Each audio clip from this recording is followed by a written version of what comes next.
欢迎来到热点新闻频道，请订阅并关注以获取最新资讯。44万人在等，诚意这部两京15日才杀青就爆了，明代版《速度与激情》凭什么未播先火？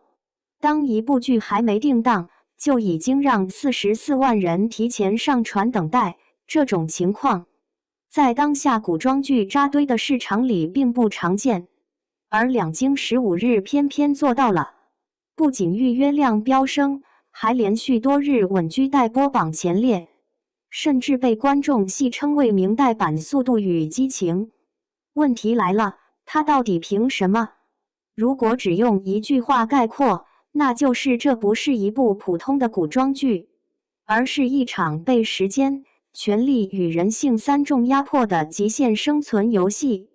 没错，我说的就是由诚意主演，刚刚在2月中旬杀青的《两京15日》。在这个古装剧扎堆的年代，一部剧能让观众如此望眼欲穿，它究竟藏着什么魔力？今天我们就来深度解析这部被称为明代版《速度与激情》的年度王炸。1. 王炸阵容，诚意领衔，张黎坐镇，这配置简直降维打击。两京15日能火，首先离不开他的硬核阵容。先说主演，诚意。从琉璃到莲花楼，诚意早已证明了自己古装剧扛把子的地位。但在两京15日里，他饰演的太子朱瞻基，绝非以往那些养尊处优的金枝玉叶。这是一个在逃亡中成长的角色，开场时他可能是锦衣玉食的皇孙。但在15日的狂奔中，他要经历泥泞满身、仓皇失措，最终蜕变为一代帝王。这种极大的反差感，对于演技是巨大的考验。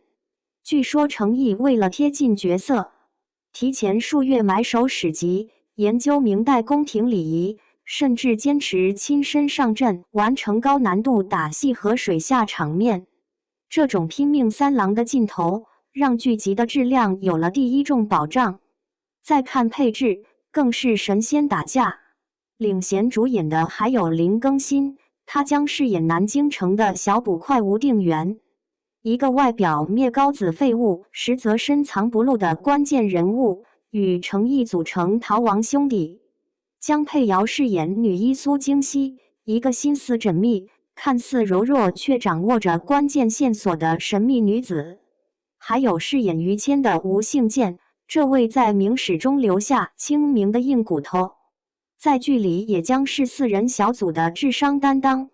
而这还不是全部，陈数、张志坚、张国强、李乃文、高曙光、马少华这一串实力派黄金配角的名单，直接拉高了整部剧的演技天花板。但最让人惊呼稳了的是幕后的那位大神总导演张黎。但凡看过《大明王朝1566》的观众都知道张黎2字意味着什么，那是历史剧的巅峰，是对于人性、权谋入木3分的刻画。由他来把控两京15日的历史厚重感，无疑是给所有观众吃下了一颗定心丸。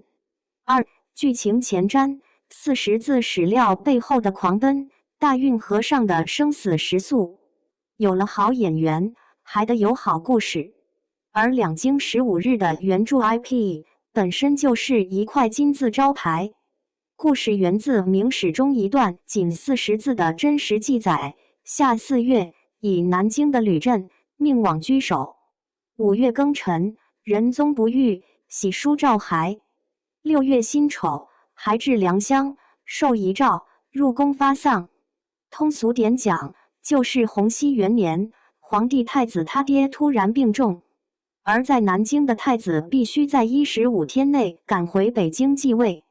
这相当于什么概念？在没有高铁、飞机的古代，从南京到北京全程超过2000余里，正常情况下，这是一条死路。正是在这种极限压迫感下，太子朱瞻基诚意是在南京城遭遇宝船爆炸，九死一生后，不得不与小捕快吴定元林更新事，女一苏京西江配姚氏。小官吏于谦、吴姓剑士组成了一个临时逃犯小队，他们选择的路线是贯穿中国南北的大动脉京杭大运河。这不仅仅是一次地理上的迁徙，更是一场精神上的洗礼。在这15天的狂奔里，他们将遭遇权贵的追杀、民间组织的围堵、官场的背叛。据猫眼专业版的剧情简介透露，这4人将在扬州经历水牢危机，在淮阴堤坝遭遇民众罢工，在济南与幕后黑手对峙。每一战都是生死考验，每一次靠岸都是绝地求生。这不仅跑出了皇权与民意的不易，也跑出了宫闱深处纠葛数十年的恩怨。3. 原著科普：马伯庸笔下的大明 F4。如果你还没看过原著，那你可有福了。电视剧改编自马伯庸的同名小说。这位文字鬼才最擅长的就是在历史的缝隙中寻找戏剧的闪光点。书迷们亲切地将书中的4位主角称为大明 F4。朱瞻基，被赶鸭子上架的太子，从天真烂漫的区区天子预备役，被迫在血与火中看清人间真实。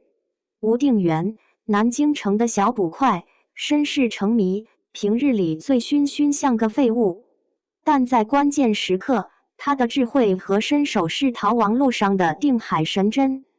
苏京西，表面上是为了救助太子，实则背负着自己的复仇秘密，是4人中最复杂、反转最大的角色。于谦，对，就是那个写下粉身碎骨浑不怕，要留清白在人间的于谦。此时他还只是个芝麻小官，满怀理想主义，是整个团队的正义担当。这4个身份、地位、目的完全不同的人，挤在一条船上，既要对抗外敌，又要内部博弈，这种化学反应本身就极具看点。据悉，为了还原大运河沿岸的风貌，剧组实景搭建于3万平方米，按古法复刻明代官船，力求每一件道具、每一处服饰都有据可考。两京15日目前已杀青进入后期制作阶段，虽然还未定档，但这44万的预约量已经证明了观众的热情。这不仅仅是一部古装悬疑剧，更是一幅描绘明代大运河沿岸风情的鲜活画卷，一场关于信念、友情与成长的极限挑战。今年最值得期待的这场水陆狂奔，你准备好上船了吗？